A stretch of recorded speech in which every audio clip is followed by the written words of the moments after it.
Las acciones colectivas, también conocidas como litigios colectivos, tienen sus raíces en la historia y han evolucionado para proteger los derechos de grupos de personas que han sufrido daños similares.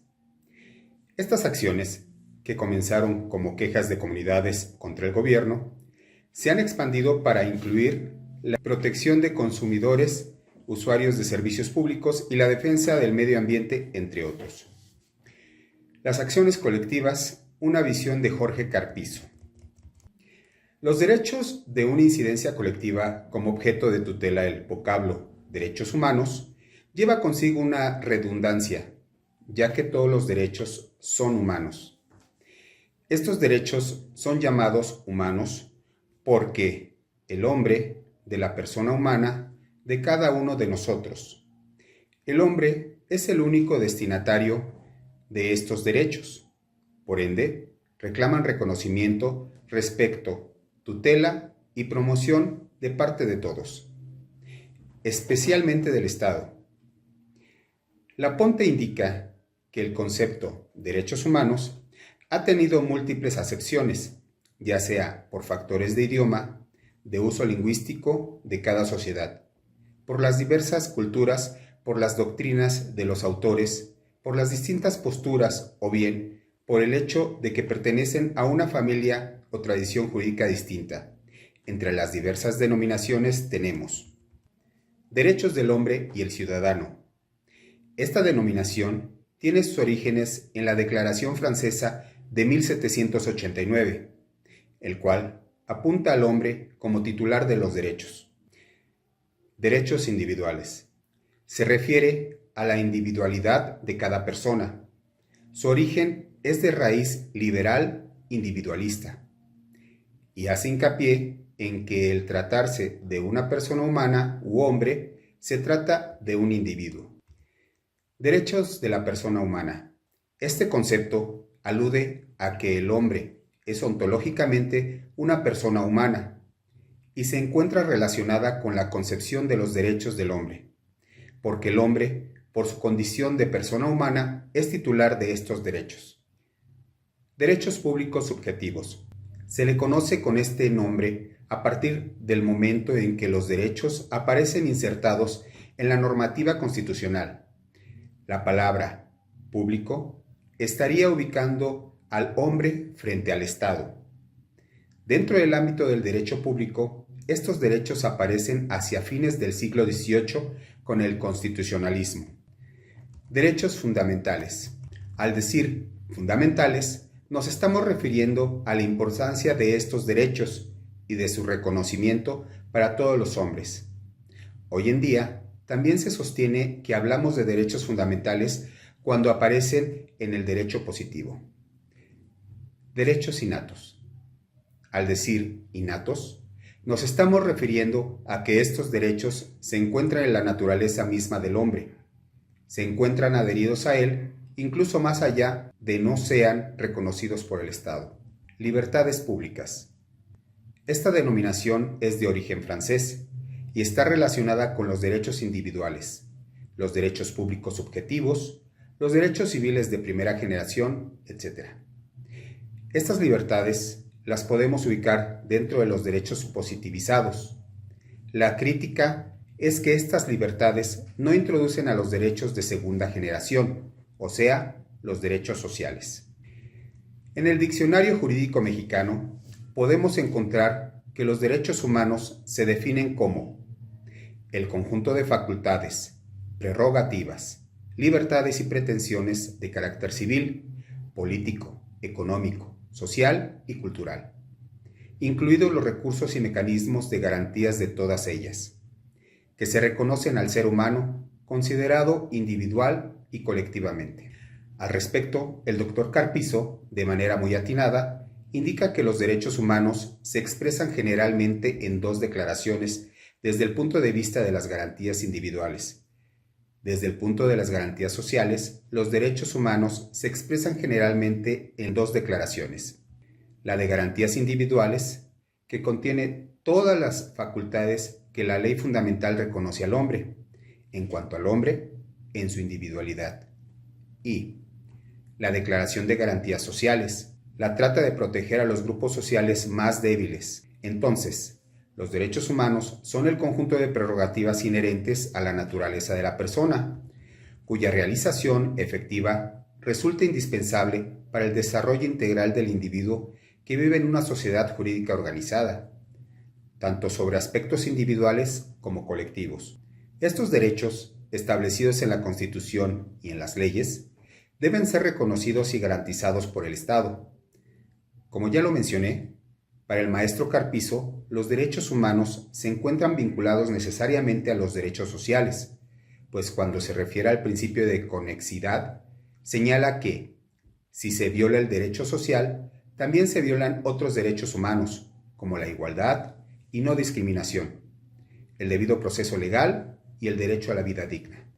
Así, la tarea de proteger los derechos humanos en todos sus ámbitos representa un gran reto ante la exigencia de proveer y mantener las condiciones necesarias para que, dentro de una situación de justicia, paz y libertad, las personas podamos gozar realmente de todos nuestros derechos, tanto en la esfera individual como en la colectiva, de las cuales no es posible abstraernos. En forma muy certera, el maestro Carpizo indica lo siguiente: los derechos humanos no se encuentran ampliamente protegidos en México.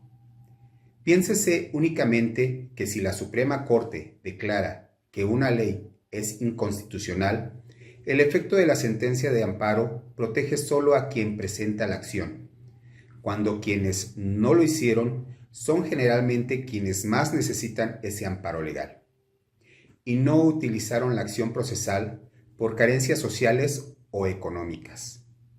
Es por ello que, desde hace más de 3 décadas, he propuesto, entre varios otros, que los efectos de esas sentencias de amparo sean erga omnes. Seguramente, el pensamiento del Dr. Carpizo fue un elemento indispensable para incorporar los efectos erga omnes en la ley de amparo vigente, pues dentro del capítulo 6, correspondiente a la Declaratoria General de Inconstitucionalidad, el Pleno de la Suprema Corte de Justicia de la Nación previó procedimiento seguido de conformidad a este capítulo y con la anuencia de cuando menos 8 votos de los ministros de la propia Corte, podremos emitir la Declaratoria General de Inconstitucionalidad, la cual tendrá como efecto derogador la norma inconstitucional y es consecuentemente su inaplicabilidad.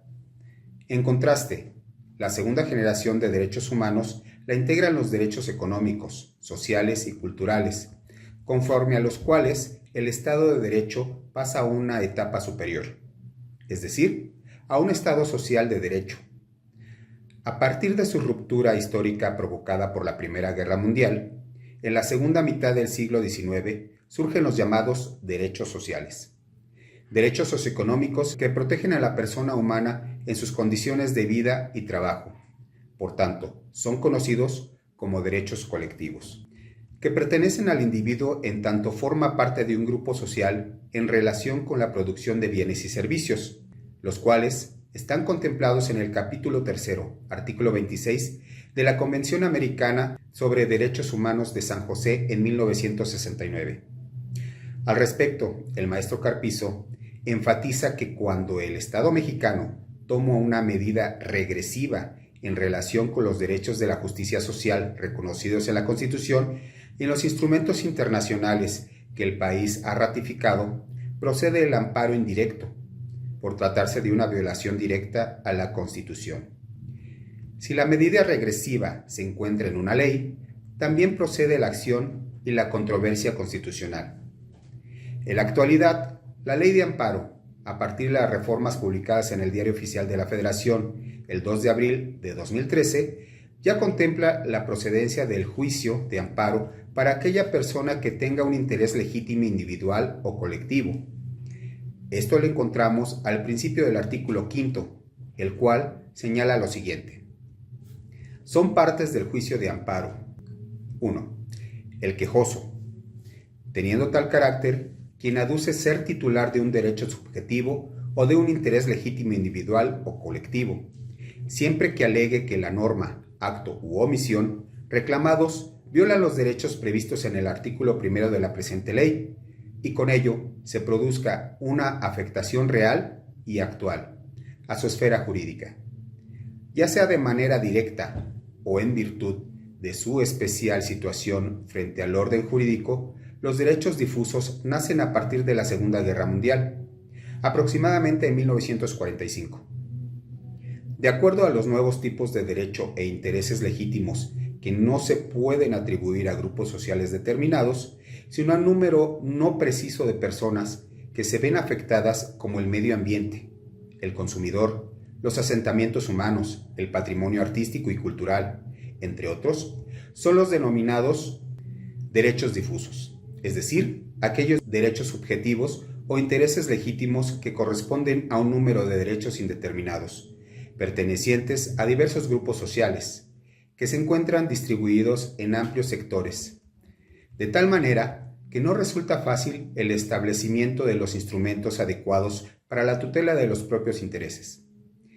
La llamada tercera generación de derechos humanos, conocida también como derechos de solidaridad o de los pueblos, trata de establecer cuestiones que no se habían considerado específicamente en los documentos de las dos anteriores generaciones de derechos humanos, pues contemplan cuestiones de carácter supranacional, como el derecho a la paz y el derecho a un medio ambiente sano.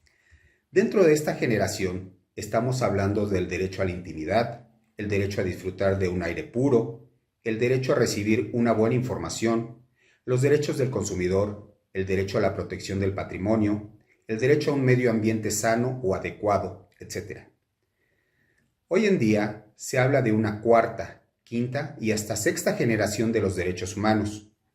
Por su parte, el género de los intereses colectivos o derechos sociales es muy amplio, pues podemos advertir que todo lo que se encuentra fuera de la esfera individual de ser humano comprende derechos colectivos. Carpizo ha sido un incansable promotor de la defensa de los derechos colectivos y de manera contundente ha afirmado que se puede concluir que en México los derechos de la justicia social tienen una exigibilidad procesal imperfecta. En cuanto aún son varios los derechos de la justicia social que todavía no son plenamente exigibles, pero no se pueden afirmar que no son exigibles procesalmente, porque muchos de ellos sí lo son, a través de vías diversas, y la tendencia es a su protección procesal plena. La constante lucha del Dr. Carpizo ha sido un elemento indispensable para incorporar en nuestra ley de amparo la procedencia del juicio cuando se afecten intereses legítimos. Sin embargo, no es conveniente presumir que colectivo es sinónimo de difuso, pues como primer punto tenemos que lo colectivo nos lleva a derechos que pertenecen a un ente social o de un grupo que persigue ciertos intereses determinados, como se planteó en la segunda generación de derechos.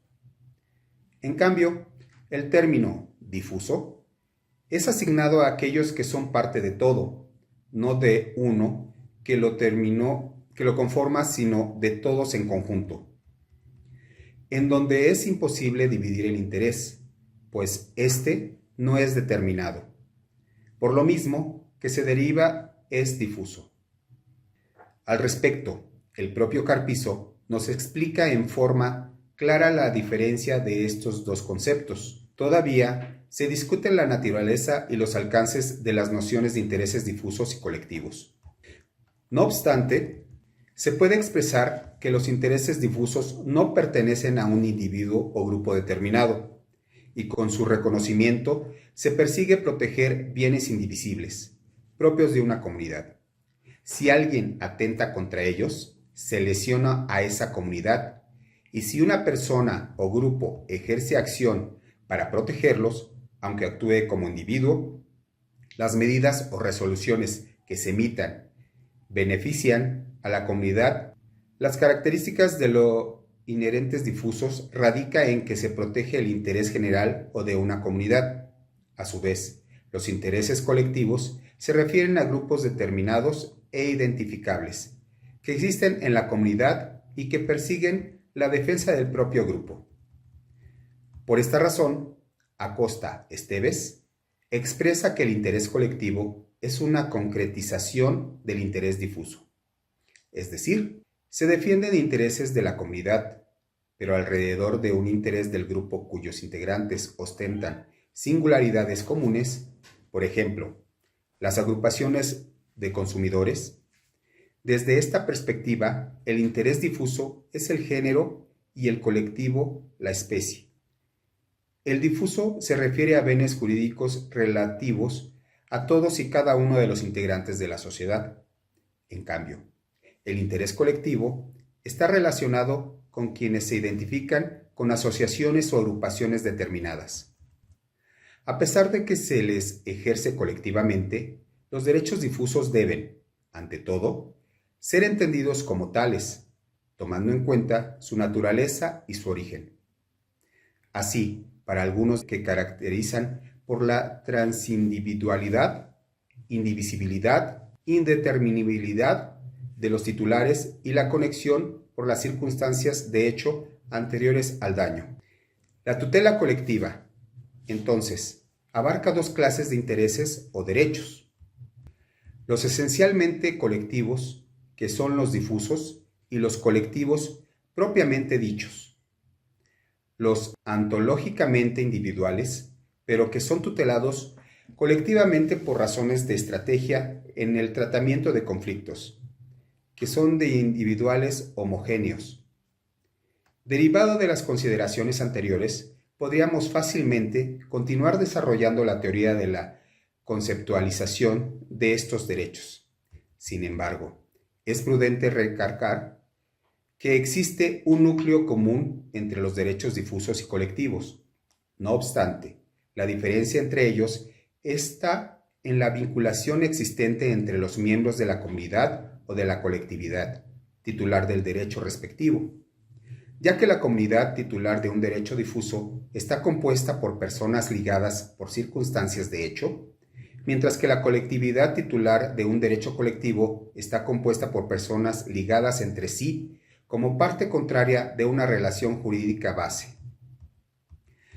Asimismo, debemos acentuar que el debate sobre su tratamiento jurídico es en esencia la variable dominante en nuestro estudio, de manera que han surgido varios modelos de tutela que contemplan formas de solución que distintos países han implementado para la protección de los intereses, tanto colectivos como difusos.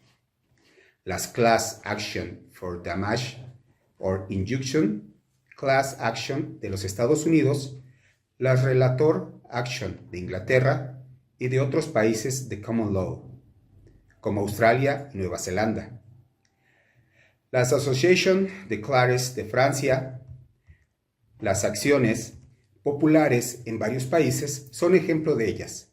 A nivel de iberoamericano, es posible mencionar los instrumentos procesales contemplados en la legislación de países como Brasil, Colombia, España, Uruguay, Argentina, Chile, Ecuador, Paraguay, Costa Rica y Venezuela, entre otros. En este orden, están cobrando especial atención los llamados procesos colectivos, que tienen relación con la acción popular, de clase o de grupo, los que parecen tener su origen en las class action de Estados Unidos de América, o bien en la acción civil de Brasil principalmente. La reforma al párrafo tercero del artículo 17 constitucional, cabe señalar que los modelos propuestos, como el anteproyecto del Código de Procesos Colectivos y otros tantos esquemas de tutela que permitan una mayor defensa para los derechos difusos, se encuentran hoy en la mesa de los debates y en el horno de las reformas jurídicas legislativas que faciliten nuevos mecanismos de defensa, tanto en México como en otros países de Iberoamérica y del resto del mundo. En este tenor, resulta sumamente significativo para el caso mexicano la reforma constitucional al artículo 17. El tercer párrafo del artículo 17 constitucional, a partir de la citada reforma, plantea que el Congreso de la Unión expedirá las leyes que regulen las acciones colectivas. Tales leyes determinarán las materias de aplicación, los procedimientos judiciales y los mecanismos de reparación del daño. Los jueces federales conocerán de forma exclusiva sobre estos procedimientos y mecanismos. En consecuencia, debe instrumentarse la reglamentación de estos a nivel normativo. Derivado de lo anterior, tiene relevante importancia lo argumentado en la iniciativa presentada en el Senado de la República el 7 de septiembre de 2010. Se contiene el proyecto de decreto por el que se reforman y adicionan diversos artículos del Código Federal de Procedimientos Civiles, del Código Civil Federal, de la Ley Federal de Competencia Económica, de la Ley Federal de Protección al Consumidor y de la Ley Orgánica del Poder Judicial de la Federación, de la Ley Federal del Equilibrio Ecológico y Protección al Medio Ambiente, y de la Ley de Protección y Defensa de los Usuarios de los Servicios Financieros, en la cual se expone lo siguiente. Uno de los acontecimientos destacados en el pionero campo jurídico universal y del cual no solo no es ajeno el derecho mexicano, sino inclusive pionero, es el nacimiento de los derechos sociales. En efecto, se trata de derechos en los cuales se entroniza al ser humano no como individuo aislado, sino formando parte y parte dinámica de una colectividad que tiene una tarea, una finalística, igualmente colectiva. Ya hemos redundado en que el ser humano posee cualidades individuales que deben protegerse por su insoslayable naturaleza. Sin embargo, también posee cualidades por su propio desarrollo biológico e intelectual, con una carga importante de aspectos de incidencia colectiva, que de igual manera son indispensables para su subsistencia y que, además, deben ser observadas y protegidas por el derecho. Ley de las acciones colectivas. Resulta importante señalar que en nuestro país no existe una ley de acciones colectivas, entendiendo a esta como un solo cuerpo normativo que en forma sistematizada regule a este tipo de acciones, lo cual sería lo jurídicamente correcto, ya que al haberse establecido dentro de nuestra Constitución política a las acciones colectivas, resulta indispensable su reglamentación en una norma general. Sin embargo, el Poder Legislativo decidió solo hacer modificaciones a algunos ordenamientos legales, concretamente el Código Federal de Procedimientos Civiles, al Código Civil Federal, a la Ley Federal de Competencia Económica, a la Ley Federal de Protección al Consumidor, a la Ley Orgánica del Poder Judicial de la Federación, a la Ley General del Equilibrio Ecológico y la Protección del Medio Ambiente, y a la Ley de Protección y Defensa al Usuario de Servicios Financieros.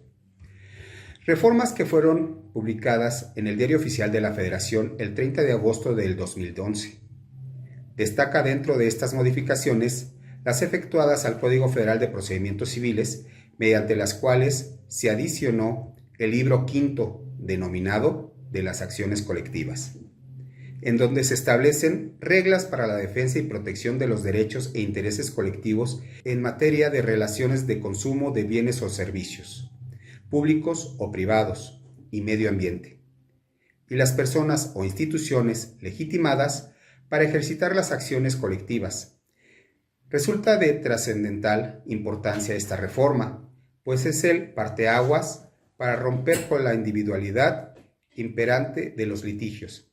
Sin embargo, consideramos aún insuficiente las materias que comprende, pues deja a un lado materias relacionadas con el derecho social, con el derecho electoral y con el derecho fiscal. De la misma manera, debemos de observar que nada ayuda a las acciones colectivas el artículo 585 del Código Federal de Procedimientos Civiles, referente a la legitimación para ejercer la acción, pues limita su ejercicio a algunos organismos descentralizados a nivel federal, al Procurador General de la República y por lo que hace al sector privado, asociaciones civiles sin fines de lucro constituidas al menos un año previo al momento de presentar la acción, cuyo objeto social incluya la promoción o defensa de los derechos e intereses de la materia de que se trate, y a un representante común de la colectividad conformada por al menos 30 miembros. Estos candados para promover la acción colectiva resultan completamente inapropiados, pues en lugar de ser una acción que se pueda emprender por todos los agravios, bastando la demostración de la afectación colectiva, reduce su procedencia a casos determinados. La reforma al artículo 17 constitucional y los criterios de jurisprudencia resultan evidente que sobre acciones colectivas la Suprema Corte no ha sostenido muchos criterios, pues al ser un tema novedoso, este máximo órgano jurisdiccional no ha tenido oportunidad de abocarse reiteradamente a este tema. Sin embargo, resulta importante la tesis aislada que señala a continuación, pues tiene su base precisamente en la comentada reforma al artículo 17 constitucional. Intereses difusos o colectivos. Su tutela mediante el juicio de amparo indirecto. En torno a los derechos colectivos, la doctrina contemporánea ha conceptualizado, de manera general, al interés supraindividual y específicamente a los intereses difusos y colectivos. Así, el primero no debe entenderse como la suma de intereses individuales, sino como su combinación, por ser indivisible, en tanto que debe satisfacer las necesidades colectivas. Por su parte, los intereses difusos se relacionan con aquellas situaciones jurídicas no referidas a un individuo, sino que pertenecen a una pluralidad de sujetos más o menos determinada o indeterminable, que están vinculados únicamente por circunstancias de hecho en una situación específica que los hace unificarse para acceder a un derecho que les es común, mientras que los colectivos corresponden a grupos limitados y circunscritos de personas relacionadas entre sí debido a una relación jurídica, con una conexión de bienes afectados debido a una necesidad común y a la existencia de elementos de identificación que permiten delimitar la identidad de la propia colectividad. Sin embargo, sea que se trate de intereses difusos o colectivos, lo trascendental es que, en ambos, ninguno es titular de un derecho al mismo tiempo, pues todos los miembros del grupo lo tienen. Ahora, debido a la complejidad para tutelarlos mediante el amparo, dado que se advierte como principal contrariedad la legitimación ad causam, porque pudiera considerarse que rompe con el sistema de protección constitucional que se rige, entre otros, por los principios de agravio personal y directo y relatividad de las sentencias. El constituyente permanente, mediante decreto publicado en el Diario Oficial de la Federación el 29 de julio de 2010, adicionó un párrafo tercero al artículo 17 de la Constitución Política de los Estados Unidos Mexicanos y ordenó la creación de leyes, procedimientos para que los ciudadanos cuenten con nuevos mecanismos de tutela jurisdiccional para la defensa de sus intereses colectivos, sin que se haya expedido el ordenamiento que reglamente las acciones relativas. No obstante, la regulación formal no constituye una condición para determinar la legitimación procesal de los miembros de la colectividad cuando precisan defender al grupo al que pertenecen en un acto autoritario que estiman afectan a algún interés supraindividual. Consecuentemente, todos los miembros de un grupo cuentan con interés legítimo para promover el juicio de garantías indirecto, en tanto que se hace valer un interés común y la decisión del conflicto se traducirá en un beneficio o, en su caso, en un perjuicio de todos y no solo para quienes impugnaron el acto. La tesis anterior nos parece relevante porque hace una distinción entre los derechos o intereses de orden individual, los propiamente colectivos y los difusos. Igualmente, hace hincapié en la pertenencia de la reforma constitucional al artículo 17 y de la reglamentación de los procesos de orden colectivo, por lo cual el criterio de nuestro máximo tribunal aparentemente coincide con lo que hemos revisado. Sobre las bases o motivos del legislador para dar vigencia a la reforma en el Código Federal de Procedimientos Civiles, las acciones colectivas. Primera sentencia. Ahora bien, respecto del efecto de los procesos de acciones colectivas, el Tribunal Federal ordenó a la empresa Nextel pagar daños y perjuicios, más una indemnización adicional a cientos de clientes afectados por las fallas técnicas en el servicio durante 2010. al resolver la primera acción colectiva promovida en el país por la Procuraduría Federal del Consumidor, en este caso, el primer Tribunal Unitario en Materia Civil y Administrativa determinó que la indemnización adicional, equivalente al 20% de los montos daños generados por las afectaciones, deberá cubrirse a todos los consumidores que acrediten las afectaciones sufridas durante 2010. Incluso los que no hayan participado en la primera etapa de la demanda, la Profeco, en representación de clientes de Nextel, y 8 de sus filiales que representaron 1.789 quejas por una mala calidad del servicio durante 2010, promovió la demanda colectiva ante el Juzgado Cuarto del Distrito en Materia Civil del Distrito Federal. En sentencia dictada el 26 de junio de este año, el juez del caso consideró que la demandante no evidenció los daños y perjuicios reclamados, al no referir en qué consistieron, y tampoco la relación directa e inmediata entre estos y el incumplimiento del contrato de servicios. En consecuencia, esta resolución fue impugnada por la Profeco, y al resolver la inconformidad, el magistrado del primer Tribunal Unitario, José de Guadalupe Sánchez, determinó que el fallo del juez no respetó la naturaleza de la acción de grupo que se le planteó. Tras analizar los argumentos de la demandante, declaró la existencia de daños y perjuicios a los consumidores y la obligación de Nextel de cubrirlos y otorgar una indemnización adicional a los afectados. Con relación a las acciones colectivas, es de relevante importancia la sentencia pronunciada en el caso antes descrito, en virtud de que ha sido la primera en la experiencia mexicana en la que el juzgador ponderó los derechos de incidencia colectiva como tales como base de un instrumento normativo vigente y condenó la consecuencia a la empresa en cuestión a la reparación del daño y el pago a una indemnización.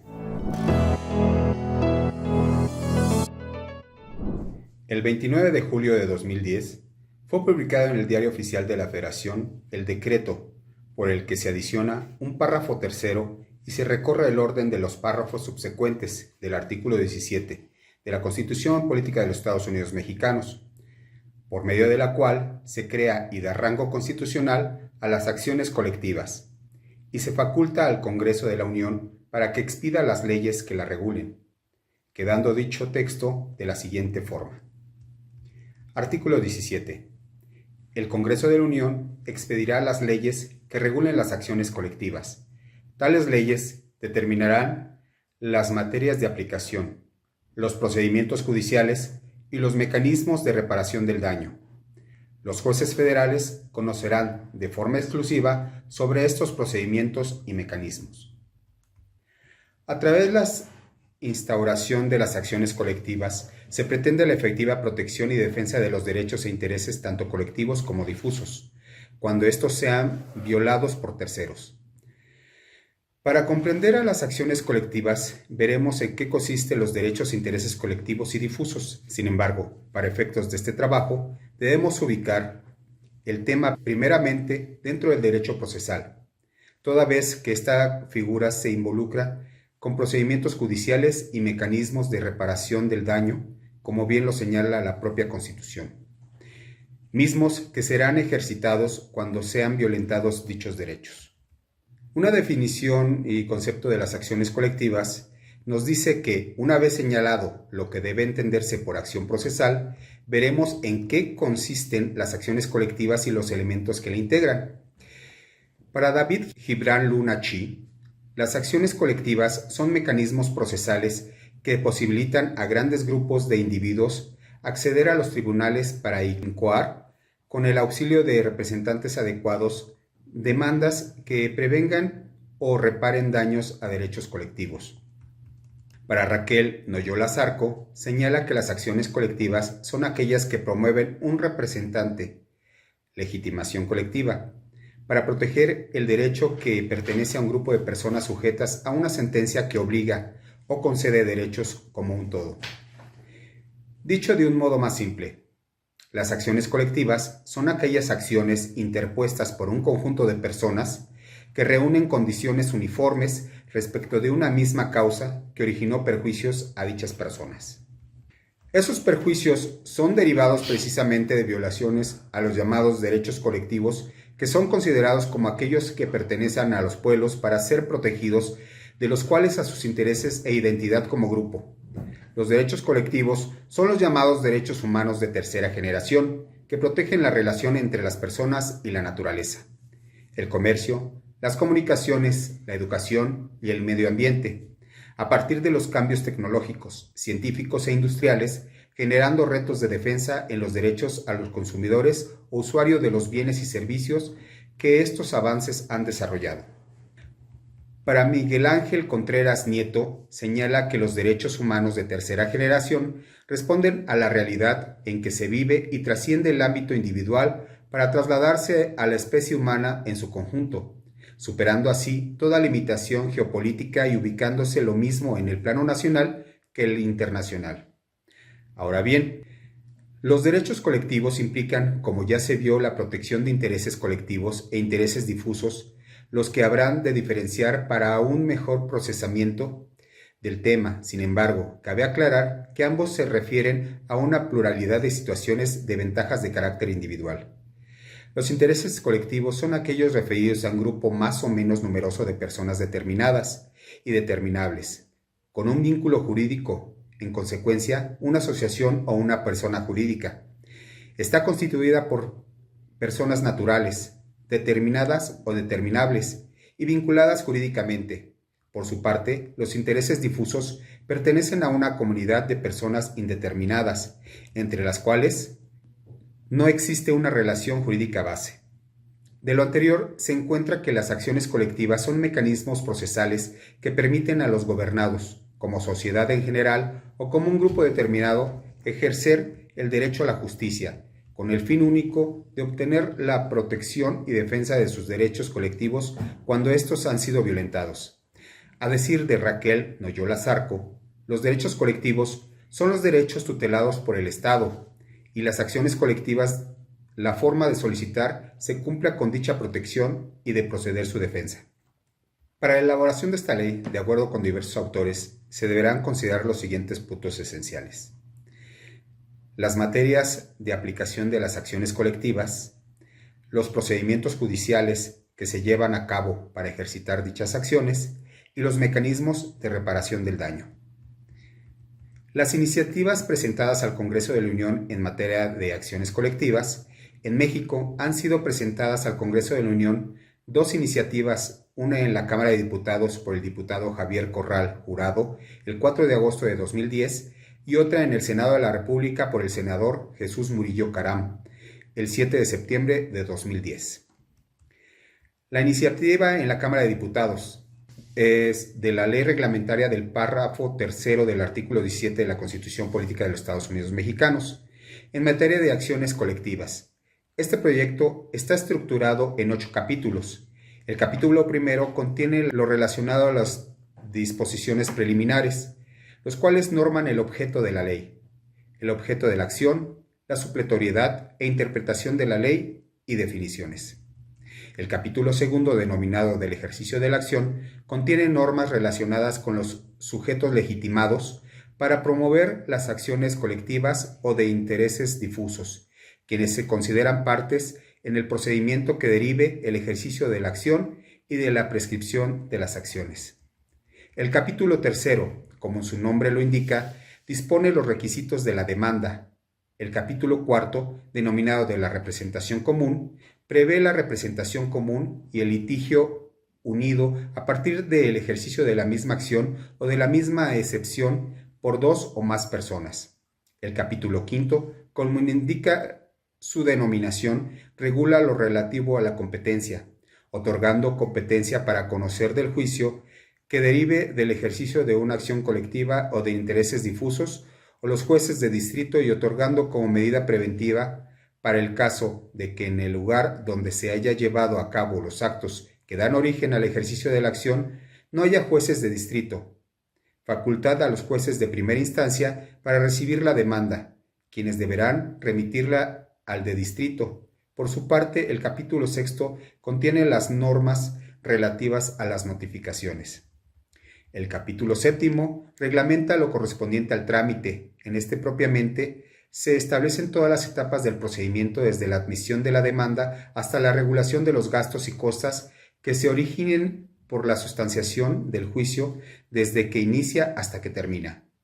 Este capítulo está conformado por 7 secciones. Sección primera, de la admisión de la demanda. Sección segunda, de la admisión de la contestación. Sección tercera, de la audiencia de conciliación. Sección cuarta, del periodo probatorio. Sección quinta, de los alegatos y de la citación para la sentencia.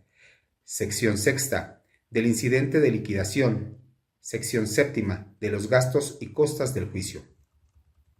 Por último, se tiene el capítulo 8, sin denominación, que contiene 2 disposiciones que protegen el derecho de terceros para ejercitar acciones individuales relacionadas con la misma controversia.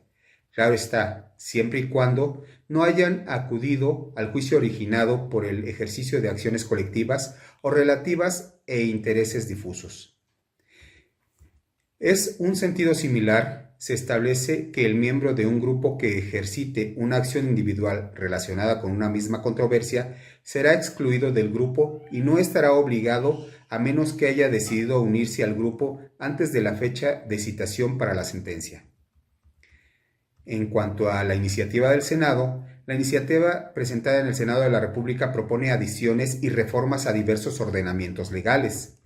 Destaca la adición al libro tercero del nuevo título tercero denominado de las acciones colectivas y el procedimiento judicial colectivo, integrado por los nuevos artículos 578 al 624 del Código Federal de Procedimientos Civiles, en donde se descarga toda la reglamentación de las acciones colectivas, contemplando dicho título lo siguiente. Capítulo primero, previsiones generales, en donde se observan las disposiciones relacionadas con la competencia, procedencia de la acción, objeto de la acción y prescripción de las acciones. Capítulo segundo, de la legitimación activa, en donde se facultan a los sujetos que podrán promover o ejercitar la acción. Capítulo tercero, denominado procedimiento, alberga disposiciones relacionadas con el contenido, admisión y contestación de la demanda. Requisitos de procedencia, la representación, notificaciones, exclusión, audiencia de conciliación, periodo probatorio, registro y disposiciones relacionadas con transparencia. Capítulo cuarto, sentencias. Contiene las disposiciones que deberán observar los jueces competentes para emitir sus resoluciones. Capítulo quinto, medidas precautorias, las que podrá decretar el juez en cualquier etapa del procedimiento e incluso antes de la representación de la demanda.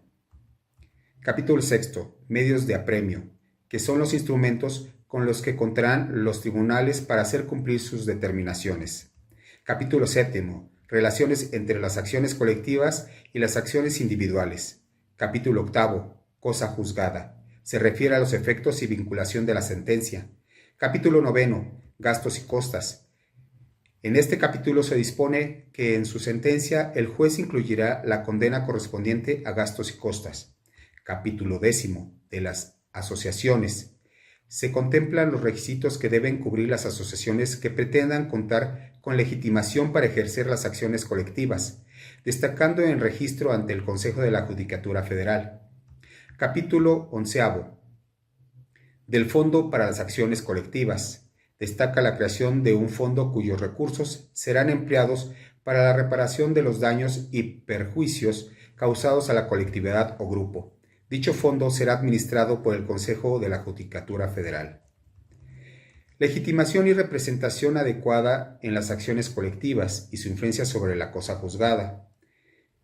El acceso a la justicia en México ha dado un vuelco extraordinario, al menos en lo que se refiere al ámbito constitucional, en la medida en la que se ha incorporado el artículo 17, un mandato al legislador para regular las acciones colectivas y determinar las materias de aplicación, los procedimientos judiciales y los mecanismos de reparación del daño. Por disposición constitucional, se asignó competencia exclusiva de dichos procedimientos colectivos a los jueces federales, a los juzgadores del Poder Judicial de la Federación, como coautor de la reforma constitucional del proyecto de reformas a la legislación secundaria, presentando por el Senado, junto con destacados juristas como José Roldán, Chopa, Alberto Benítez Tiburcio, Eduardo Ferrer MacGregor, Antonio Gidi, Jean-Claude Tron-Petit. De la Federación, me deslindo y desconozco el eventual producto que se distante sustancialmente del producto de los académicos entregamos de manera gratuita al Senado de la República. La legitimación la hemos distinguido y bifurcado en el legitimación ad processum y legitimación ad causam, es decir, claramente diferenciamos semánticamente entre presupuestos procesales y condición de la acción. Así, la legitimación ad processum es un requisito para la procedencia del juicio, mientras que la ad causam lo es para que se pronuncie sentencia favorable. La segunda sala de la Corte estableció que por legitimación procesal activa debe entenderse la potestad legal para acudir al órgano jurisdiccional con la petición de que se inicie la tramitación del juicio de una instancia. Y ello acontece cuando la acción es ejercitada por quien se ostente como titular de ese derecho o bien porque cuente con la representación legal de dicho titular. Esto es, la legitimación es el proceso, ad processum, es un presupuesto del procedimiento que se refiere a la capacidad para comparecer al juicio, para lo cual se requiere el compareciente esté en pleno ejercicio de sus derechos civiles, o la representación de quien comparece a nombre de otro. En la jurisprudencia se enfatiza en que, siendo la legitimación ad processum un presupuesto procesal, puede examinarse en cualquier momento del juicio, pues si el actor carece de capacidad para comparecer a él o no justificar, ser el representante legal del demandante sería ociosa la continuación de un proceso seguido por quien no puede apersonarse en el mismo. Según la jurisprudencia, la legitimación es la causa de una condición de la acción, por oposición o presupuesto procesal, y se distingue nítidamente entre la legitimación de la causa desde el punto de vista activo de la legitimación en la causa desde el punto de vista pasivo, según se hable del actor o demandado, respectivamente. En cambio, entre las condiciones de la acción se encuentra la legitimación en la causa, que consiste en la calidad en virtud de la que una acción o derecho puede ser ejercido, o por contra, una persona en nombre propio. Así, la legitimación en la causa puede ser vista desde dos ángulos, como la identidad de la persona del actor, con que aquel a quien la ley concede la acción, que esto es la legitimación activa, y como la identidad de la persona del demandado, con aquella contra la cual es concedida la acción, lo que es la legitimación pasiva. La legitimación en la causa constituye una condición de la acción porque únicamente es el supuesto de que se acredite la legitimación del actor y del demandado. Tiene posibilidad de éxito la demanda, pues si falta una o en otra parte, la demanda tiene que ser desestimada. En otras palabras, el actor estará legitimado en la causa cuando ejercita un derecho que realmente le corresponde. La legitimación ad causam ataña al fondo de la cuestión litigiosa y, por tanto, lógicamente, solo puede analizarse en el momento en que se pronuncie la sentencia definitiva. La legitimación para demandar en las acciones colectivas. En la iniciativa del Senado del 7 de diciembre de 2010 se declaró que respectivamente de las nuevas figuras procesales que se proponen en el nuevo procedimiento colectivo, los jueces federales tendrán la misión de cuidar que los principios de interpretación para las acciones y procedimientos colectivos sean compatibles con el espíritu de estos.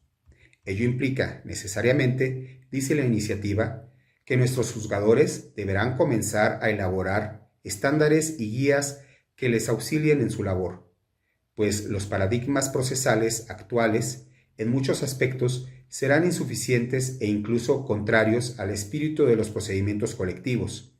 Será necesario que revisen las interpretaciones en otras jurisdicciones y adaptarlos a las peculiaridades del sistema procesal mexicano. Efectivamente, para concebir adecuadamente a las acciones colectivas, se necesita echar mano de nuevos conceptos, estructuras y mecanismos que permitan defender de manera apropiada los intereses que conciernen a la colectividad, dejando atrás, si se quiere, superando los conceptos inherentes a los procedimientos tradicionales e individualistas.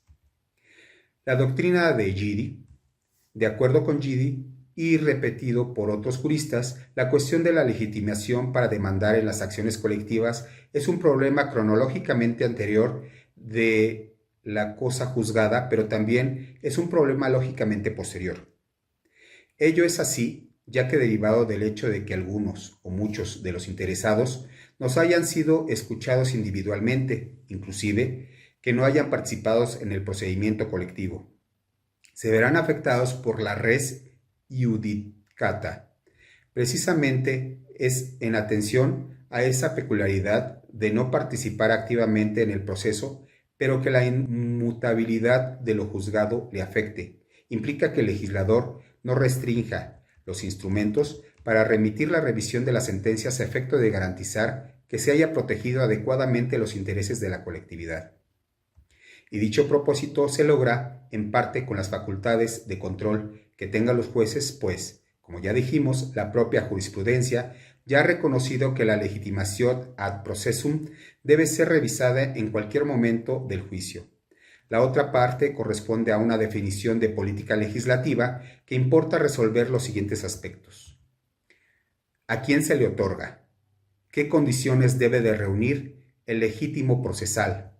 ¿Cómo controlar si es adecuado, apto e idóneo para la defensa de los intereses reales del grupo o de la colectividad?